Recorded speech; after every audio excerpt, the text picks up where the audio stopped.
Hello student, lecture on classes के इस video lecture में आपका स्वागत है। मैं कविता डिल्लो जो आपको पढ़ाती हूँ इग्नू की एमए हिस्ट्री, और एमए हिस्ट्री का सेकंड ईयर का सब्जेक्ट है एमएचआई 103। आई होप आपके जून के एग्जाम बहुत अच्छे गए होंगे। आपके एग्जाम के जितने भी जो मेरे पास मैसेजेस आए हैं, बहुत अच्छे मैसेजेस आए हैं। मुझे बहुत अच्छा लगा है कि बच्चों का पेपर बहुत अच्छा हुआ है। तो मैं आपको इसमें ये बताना चाहूँगी कि अगर आपको पास होना है तो जो आपके एमएचआई 103 के जो फर्स्ट स्टार्टिंग के 3 क्वेश्चन है वो हमेशा सेम ही आए हैं। देखो, मैंने आपको बताया था कि जून 2025 में आपका क्वेश्चन आया है ग्रीक और रोमन इतिहास लेखन परंपरा।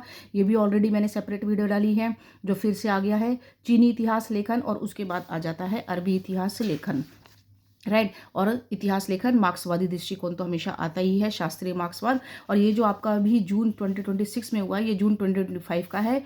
और ये बच्चों ने मुझे क्वेश्चन पेपर भेजे हैं, जून 2026 का क्वेश्चन पेपर है ये, राइट। सभी बच्चों के क्वेश्चन पेपर आ गए हैं मेरे पास, राइट। ओके, देखो सेम क्वेश्चन आया है आपका ग्रीक एंड रोमन परंपरा, राइट। सेकंड क्वेश्चन आपका पूर्व आधुनिक चीनी में इतिहास लेखन, तो चीनी इतिहास लेखन परंपरा फिर से आ गई है। मार्क्सवादी इतिहास लेखन ये फिर से आ गया है। तो स्टार्टिंग के 3 क्वेश्चन, और यहाँ पर जो है आपका अरबी इतिहास लेखन भी आ जाता है 4th क्वेश्चन, राइट। तो ये वाले जो आपके 4 क्वेश्चन हैं, ग्रीक रोमन, चीनी इतिहास लेखन, अरबी इतिहास लेखन और मार्क्सवादी, ये तो हमेशा स्टार्टिंग के 4 क्वेश्चंस में आते ही हैं, राइट। तो मैंने आपके लिए पूरी प्लेलिस्ट तैयार कर रखी है। चीनी इतिहास लेखन में बच्चों के कमेंट्स आ रहे हैं कि थोड़ा वीडियो बहुत दूर से आया है, और मैंने इसमें कुछ और भी एक्स्ट्रा पॉइंट डाले हैं क्योंकि जो क्वेश्चन था वो आई थिंक 5 पेज का नहीं हो पा रहा था, तो बच्चों के मैसेजेस आए हैं, इसलिए मैंने आपके लिए दोबारा एक वीडियो लेक्चर तैयार किया है ये वाला, राइट। इसको ध्यान से पढ़िए, समझिए, बिल्कुल अच्छे में लिखा है, बिल्कुल ईजी लैंग्वेज में लिखा है। टाइम वेस्ट ना करते हुए स्टार्ट करते हैं चीनी इतिहास लेखन, राइट। चीनी इतिहास लेखन की परंपरा में जो है ये बहुत पुराना है, क्योंकि चीनी जो लोग थे, चीनी जो सभ्यता थी वो बहुत पहले से ही डेवलप हो गई थी। अगर आपने एमएचआई 101 में मेरा चीन की शांग सभ्यता वाला वीडियो लेक्चर देखा है, क्योंकि आपके फर्स्ट ईयर में भी चीनी परंपरा थी, चीन की शांग सभ्यता, रोमन साम्राज्य, फारसी साम्राज्य, यूनानी साम्राज्य, तो उसमें मैंने चीन की शांग सभ्यता करवाई थी। अगर आप देखना चाहते हैं तो वहाँ से भी देख सकते हैं। ये था आपका एमएचआई 101 का चीन की शांग सभ्यता, जिसमें आपके जो चीनी साम्राज्य था वो स्टार्टिंग से ही 3000 ईसा पूर्व से ही 1600 ईसा पूर्व तक में ही राजवंशों का काल शुरू हो गया था। ये मैंने सीक्वेंस वाइज राजवंश लिखे हैं। आप लोगों को अगर स्क्रीनशॉट लेना है मेमोरी के लिए तो आप इसको ले सकते हैं यहाँ से स्क्रीनशॉट, राइट।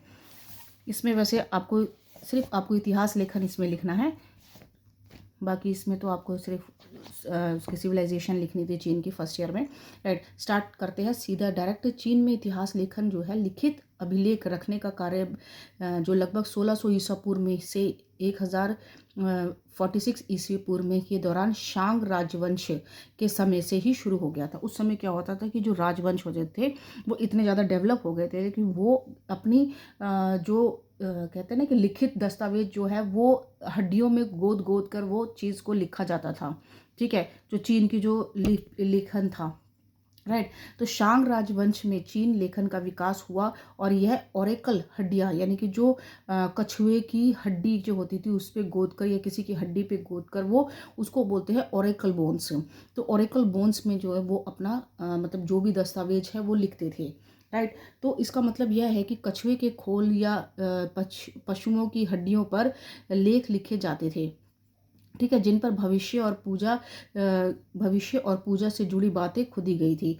यानी कि जो उनकी फ्यूचर है अपना मतलब पूरा दस्तावेज वो अपनी जो निशानी है एक तरीके से कछुए के पीठ पर या फिर किसी भी हड्डियों में गुदवा देते थे। तो वहाँ से इसका हमको पता चलता है, ठीक है। तो झोंग राजवंश जिसे हम कहते हैं इसका काल लगभग 1046 से 256 ईसा पूर्व में अधिक विस्तृत और स्पष्ट ऐतिहासिक ग्रंथ लिखे गए। तो इस झोंग राजवंश में जो ऐतिहासिक ग्रंथ है वो लिखे गए हैं।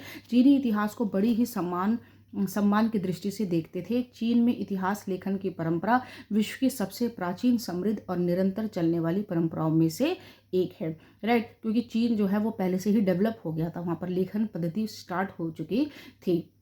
यहाँ का इतिहास, ओके, यहाँ इतिहास लेखन की शुरुआत सरकारी संरक्षण, जो इतिहास लिखते थे उनको सरकारी संरक्षण भी मिलता था। ये तो मैंने हर जगह बताया है कि जो विद्वान होते थे, लेखक होते थे, राजा जो होते थे, महाराजा, वो अपने साथ उनको संरक्षण देते थे। और जब युद्ध होता था तो उन जो इतिहास लिखते थे उनको नहीं मारा जाता था, उनको अपने साथ ले लिया जाता था ताकि वो उनके बारे में लिखे। राइट। तो राजवंशों के काल से ही शुरू हो गई थी, और जहाँ इतिहास को एक नैतिक और राजनीतिक आवश्यकता माना जाता था। राइट। आई होप आपको यहाँ तक समझ आ गया होगा कि मैंने क्या बताया है कि इतिहास को लिखने के लिए जो लिखने वाले थे उनको सुरक्षा दी जाती थी, संरक्षण किया जाता था। राइट। आप यहाँ से स्क्रीनशॉट ले लीजिए। ये नया पॉइंट है, जो प्रीवियस वीडियो है उससे थोड़ा सा मैंने डिफरेंट बनाया है, एक्स्ट्रा और पॉइंट जोड़ के इसमें। देखिए जून 2025 के एग्जाम में आया है, 26 में आया है, असाइनमेंट में भी आपका 4th क्वेश्चन यही है। आप चाहते हैं तो असाइनमेंट का क्वेश्चन के भी एज ए रूप आप लिख सकते हैं। ओके, स्क्रीनशॉट ले लिया होगा आपने। ओके, जो प्रोफेसर कैमरा हिल रहा है, प्रोफेसर लातूरेत ने लिखा है कि भारत के लोगों की तुलना में चीन के लोग इतिहास लेखन के विषय में ज़्यादा जागरूक थे। राइट। ये तो ऑब्वियसली पता ही चल गया है। इतिहास लेखकों को एक नैतिक दायित्व दिया जाता था। ये इंपॉर्टेंट पॉइंट है। यहाँ पर जो सोचने वाला पॉइंट है दैट इज़ कि उनको एक दिया, मतलब आप ऐसा लिखो कि लोगों को ये बता दो कि अगर आप बुरा काम करोगे तो उसका बुरा नतीजा होगा, आपको बुरा मतलब भोगना, कष्ट भोगना पड़ेगा, और अच्छा काम करोगे तो वो आपका स्वर्ग की प्राप्ति होगी। इस टाइप का वो एक तरीके की सोच डालना चाहते थे लोगों के लिए, कि डर बिठाना चाहते थे कि लोग गलत काम ना करें। तो लेखन के माध्यम से बुरा कार्य करने वालों को धमकाना व अच्छा कार्य करने वालों को प्रोत्साहन करना था, जिससे समाज में फैली बुराइयों में कमी आए। राइट। अब आ जाता है इसमें सुमाशयन। देखो ये बुक का है, ये वाला आपका पार्ट जो है वो बुक वाला है। ठीक है, इसलिए मैंने ये नाम ऐड किया है। अगर आप एआई के थ्रू या कैसे भी पढ़ेंगे तो उसमें समाशयन नहीं है, समासुआन है। राइट, वो नेक्स्ट है। तो समाशयन को पूर्व के इतिहास का जनक माना जाता था। युवावस्था के प्रारंभ में ही उन्होंने प्राचीन ग्रंथ कंठस्थ हो गए थे। उसने इतिहास लेखन में एक उत्कृष्ट और अटूट परंपरा की शुरुआत की थी। उसने क्या किया था कि उन्होंने 100 ईसा पूर्व का इतिहासकारों का रिकॉर्ड नामक पुस्तक लिखी थी, ये शी जी। ठीक है, ये शी ची। राइट। उसके बाद सुमाशयन ने अनेक दूर दराज के क्षेत्रों की यात्रा की, अतः वहां से प्राप्त सामग्रियों को उसने लिखित रूप प्रदान किया। जो जो जहाँ जहाँ वो गया उसको लिखित रूप जो भी मिला, और जो इतिहासकारों ने लिखा उसकी पूरी उसने एक पुस्तक बनाई थी, जिसे ये शी ची कहा गया है। इस पुस्तक में प्रारंभ से वर्तमान तक के चीनी इतिहास का वर्णन है। उसने इसमें राजनीतिक घटनाओं, युद्धों और आर्थिक आंकड़ों और व्यक्तियों की जीवनी का भी संकल्प किया है। संकलन होना चाहिए था। राइट। ठीक है। ओके, उसके बाद आता है तसो सुआंग। तसो सुआंग के द्वारा किया गया इतिहास लेखन आख्यानों, मौखिक परंपराओं और दंत कथाओं पर आधारित था। इस समय चीन में केंद्रीय शासन की स्थापना हो चुकी थी, अतः इतिहास को एकीकृत रूप से प्रस्तुत किया गया था। राइट। मैंने आपको बताया कि यहाँ पर राजवंशों का काल शुरू हो गया था, इसलिए चीन में जो है वो केंद्रीय शासन शुरू हो गया था, और एक इतिहास को एकीकृत रूप से प्रस्तुत किया गया था। किसने? तसो शुआंग ने। राइट। इस काल में अनेक महत्वपूर्ण पुस्तकों की रचना की थी, जिसमें शिंगची, हानची और तुंग कुआन शामिल है। राइट। बिल्कुल सिंपल है, आप इसको एक बार पढ़ेंगे तभी समझ आ जाएगा। दूसरी सदी में हान साम्राज्य के पतन के पश्चात चीन छोटे छोटे राज्यों में बट गया था। राइट। चीन जो है वो अलग अलग छोटे छोटे राज्यों में बट गया था। स्क्रीनशॉट ले लो बेटा सब। ओके, नेक्स्ट पॉइंट है तब ग्रंथों की रचना अतः लेखकों की सरकारी संरक्षण मिलने लगा। तब कई ग्रंथों की रचना हुई और अतः लेखकों को, जो लेखक थे, उनको सरकारी संरक्षण मिलने लगा और इतिहास लेखन का कार्य चलता रहा। राइट। समाचयन यह पूर्व अब ये आ जाता है समाचयन। इन्होंने जो ग्रंथ लिखा है इनको जो है सबसे इम्पोर्टेंट माना जाता है, क्योंकि इन्होंने आधुनिक काल के ये महान इतिहासकार थे। और समाचयन प्राचीन चीन के हान साम्राज्य काल के महानतम और सबसे प्रसिद्ध इतिहासकार थे। हांज राजवंश जो मैंने आपको भी सीक्वेंस दिखाई थी, उसमें हांज राजवंश के समय में ये थे। उन्होंने ऐतिहासिक ग्रंथ शीजी की रचना की थी। राइट। अपने पिता समा तान की मृत्यु के बाद उन्होंने शाही दरबार में ग्रेट हिस्टोरियन का पद संभाला, जिसके तहत खगोलीय प्रेक्षण, कैलेंडर सुधार और राजकीय घटनाओं का दस्तावेजीकरण करना उनकी जिम्मेदारी थी। राइट, बिल्कुल सिंपल है, आप इसको पढ़ेंगे। समाचीन कौन था? उन्होंने हान साम्राज्य के राजवंश में थे, उनके दरबार में थे, और वो जो एक तरह के खगोलीय शास्त्री भी थे और कैलेंडर सुधार राजकीय थे, और वो पूरा डॉक्यूमेंटेशन जो है वो बनाते थे। कौन? समाचीन। और जो उनकी जो प्रसिद्ध ग्रंथ है शीजी, उनकी ग्रंथ की रचना थी, और उन्होंने हान राजवंश के बारे में ही उस समय उस ग्रंथ में लिखा था। ठीक है। और ये जो व्यापक कालखंड, इन्होंने जो इसका व्यापक कालखंड था, उन्होंने पौराणिक पीत सम्राट, यानी कि जिसको पीला सम्राट या येलो इम्पेरियर कहा जाता है, ये अब MHI 101 में मैंने एक्सप्लेन किया है कि काल से लेकर अपने समय के हान सम्राट वुंग के, हान साम्राज्य के जो सम्राट थे वुंग उनका नाम था, के शासनकाल तक के 2000 वर्षों से अधिक के चीन और उसके आसपास के विश्व का इतिहास लिखा। तो इन्होंने अपनी बुक में जो है पूरे पीठ साम्राज्य से लेकर, पीत बोला जाता है, किसी कहीं पर पीला लिखा गया है, मैंने जो 101 में बताया गया पीला लिखा गया, क्योंकि येलो एम्पेयर जो है उनको कहा गया था, उसके बारे में उन्होंने वहाँ से लेकर पूरा अपने राजवंश जिसमें थे वो पूरे 2000 वर्षों का उन्होंने इतिहास लिखा था। और उस इतिहास का जो ग्रंथ है वो 130 अध्यायों में 5 भागों में बांटा गया था, जिसमें 2 खंड थे। राइट, प्रथम खंड में धार्मिक अनुष्ठान, संगीत, ज्योतिष, खगोल शास्त्री, नदी, नहरें शामिल थे, और बाद में इनमें कानून, प्रशासन, यातायात और जल कल की भी शामिल कर लिया गया। तो इन्होंने प्रथम खंड में तो ये सब डाला था, अनुष्ठान, ज्योतिष, खगोल, नदी, ये सब, प्रशासन, यातायात, जल कल, ये सब इन्होंने शामिल कर लिया था।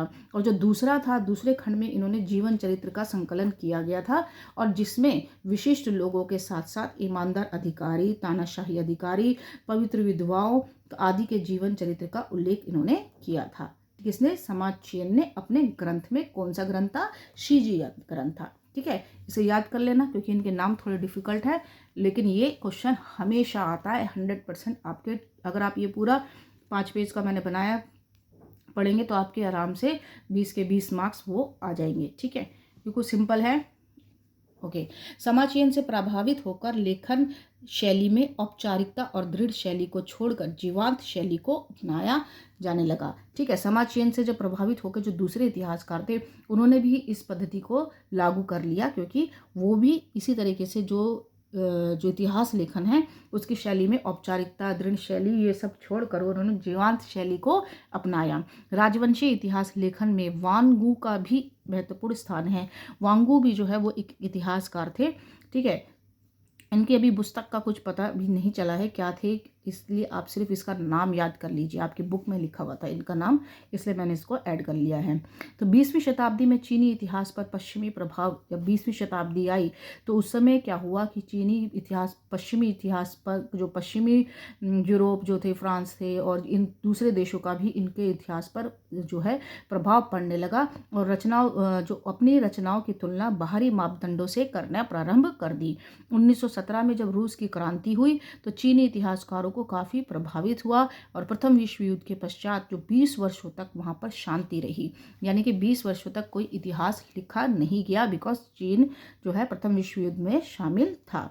तो चीन के इतिहास से प्रसिद्ध स्कूल और विश्वविद्यालय खोले गए। राइट, और इसके अलावा इतिहासों की अनेक किताबें भी प्रकाशित की गई। अब आ जाता है, ये सब चीज़ें तो आपको परंपरा बताएगा, क्योंकि इतिहास लेखन परंपरा का मतलब क्या होता है कि उस देश में, किसी देश की, अगर हम यूनान की परंपरा बोले या इसकी परंपरा बोले, कि जो भारत की परंपरा है, यूनान की परंपरा है, रूस की परंपरा है, किस तरीके का इतिहास हुआ, तो यानी कि वहाँ पर के लोग किस तरीके का इतिहास लिखा जाता था वहाँ पर। ठीक है, और कौन कौन लेखक उस इतिहास लेखन में शामिल थे, किसी ने अच्छा लिखा है, किसी ने बुरा लिखा है, तो वो परंपरा को आपको डिस्क्राइब करना पड़ता है, उसे परंपरा कहते हैं। इतिहास लेखन परंपरा का अर्थ ये होता है कि उस देश में किस प्रकार का इतिहास लिखा गया। राइट, किस तरह का इतिहास लिखा गया और वो किसने लिखा। राइट, उसे इतिहास लेखन परंपरा कहा जाता है। राइट, अब आ जाता है कन्फ्यूशियसवाद का प्रभाव। अब चीन में कन्फ्यूशियसवाद का प्रभाव बहुत ज़्यादा था। क्यों? क्योंकि कन्फ्यूशियसवाद क्या है, ये कोई एक ऐसा नहीं है कि एक तरह की विचारधारा, एक तरह की सोच है। ठीक है, ये सोच किसने जो जारी की थी, ये 5वीं शताब्दी में एक कन्फ्यूशियस दार्शनिक थे और एक शिक्षक भी थे जो कन्फ्यूशियस उनका नाम था। तो उन्होंने एक तरह की उन्होंने कहते हैं कि एक विचारधारा कर दी कि मानवता को महत्व देना चाहिए, जो इंसानियत है उसको महत्व देना चाहिए है, राइट। आपको इतिहास लिखना है तो आप ऐसा मत छोड़ो कि आप किसी को दर्द दो, चोट दो, किसी को नुकसान पहुंचाओ। तो मानवता ही सबसे बड़ा धर्म होता है। तो यही सोच को कन्फ्यूशियसवाद कहा जाता है, ठीक है। तो कन्फ्यूशियसवाद, अब आई होप आपको ये वाली चीज़ समझ आ गई होगी कि कन्फ्यूशियसवाद बहुत इंपॉर्टेंट है। ये एज ए सेपरेट नोट में भी आ सकता है। तो अगर सेपरेट नोट में आ गया तो आपको चीन के बारे में डिस्क्राइब करना है और कन्फ्यूशियसवाद किसने स्टार्ट किया वो भी डिस्क्राइब करना पड़ेगा, ताकि आप 2.5 पेज का बना सके अगर कन्फ्यूशियसवाद आपका सेपरेट एक 10 नंबर का क्वेश्चन में आ जाता है, राइट। कन्फ्यूशियसवाद एक विचारधारा है जिसके अनुसार इतिहास में मानवतावाद को महत्व दिया गया है। इसमें चीनी समाज के लोगों की सामाजिक, राजनीतिक और बौद्धिक और आध्यात्मिक परंपराओं पर गहन प्रभाव डाला। कन्फ्यूशियसवाद की शुरुआत महान चीनी दार्शनिक और शिक्षक कन्फ्यूशियस ने 5वीं शताब्दी ईसा पूर्व में झाऊ राजवंश, कौन सा राजवंश था, झाऊ राजवंश में की थी। इनका मुख्य विचार जो था वो नैतिकता, पारिवारिक सम्मान, सामाजिक कर्तव्य और ईमानदारी था, ठीक है। उनके विचार को बाद में मेंशियस जैसे अन्य विद्वानों ने भी आगे बढ़ाया, ठीक है। फिर ये कन्फ्यूशियसवाद की विचारधारा बढ़ती गई, जो लास्ट में हान साम्राज्य वंश था उसके दौरान इसको जो है सरकारी मान्यता प्राप्त हो गई, आधिकारिक मान्यता प्राप्त हो गई इसको, कन्फ्यूशियसवाद को, ठीक है। यहाँ से स्क्रीनशॉट ले लो आप, ओके, ठीक है, ओके, ऑलराइट, आगे बढ़ते हैं। इतिहास, जो इतिहासकार है, बार बार कैमरा हिल रहा है, ओके, इतिहासकार ली, ठीक है, इतिहासकार ली का कहना था कि इतिहास का केंद्र बिंदु दैवी शक्ति ना होकर मनुष्य की गतिविधियों का अध्ययन करना है। अध्ययन का मुख्य विषय मनुष्य होता था। झाऊ राजवंश के काल में कन्फ्यूशियसवाद का विकास हुआ और बाद में हान राजवंश ने इसे आधिकारिक मान्यता दे दी। इस दौरान ये पाया गया कि इतिहासकार इतिहास के माध्यम से, राइट, इतिहासकार जो है इतिहास के माध्यम से नैतिकता का पाठ ढूंढने के लिए प्रयास करते थे और शुंग काल के बाद भी इतिहासकार नैतिकता का पाठ इतिहास के माध्यम से करते थे, ठीक है। उसके बाद आ जाता है चीनी इतिहास लेखन के अनुसार अतीत में हुए विद्वान, महान दार्शनिक, गौरवशाली शासक, कर्तव्यनिष्ठ अधिकारियों से कुछ भी सीखा जा सकता है। जो चीनी इतिहासकार के अनुसार आप इन विद्वान जो दार्शनिक हैं, जो गौरवशाली शासक हैं, वो क्या कहते हैं, हमारे को प्रेरणा देते हैं कि हमने अच्छे कार्य किए तो इसलिए उनका नाम इतना विख्यात है। इस टाइप की सोच उन्होंने विकसित कर दी। तो यही नहीं, चीन के बाहर के शासकों के बारे में भी जानने के लिए कई चीनी यात्री दूसरे शासकों के दरबार में रहकर उनके जीवनी लिखते थे और उनके बारे में लिखते थे। आप सभी को पता होगा कि चीनी जो इतिहासकार थे उसमें कुछ यात्री भी थे जो दूसरे देशों में जाते थे और वहाँ से वहाँ के राजाओं के राजवंशों के बारे में जानकारी प्राप्त करते थे, ठीक है। अगर आपको ये पार्ट ऐड करना है तो ऐड कर लीजिए, आपका क्वेश्चन थोड़ा बड़ा हो जाएगा। पढ़ने में क्या जा रहा है, थोड़ा सा पढ़ लीजिए।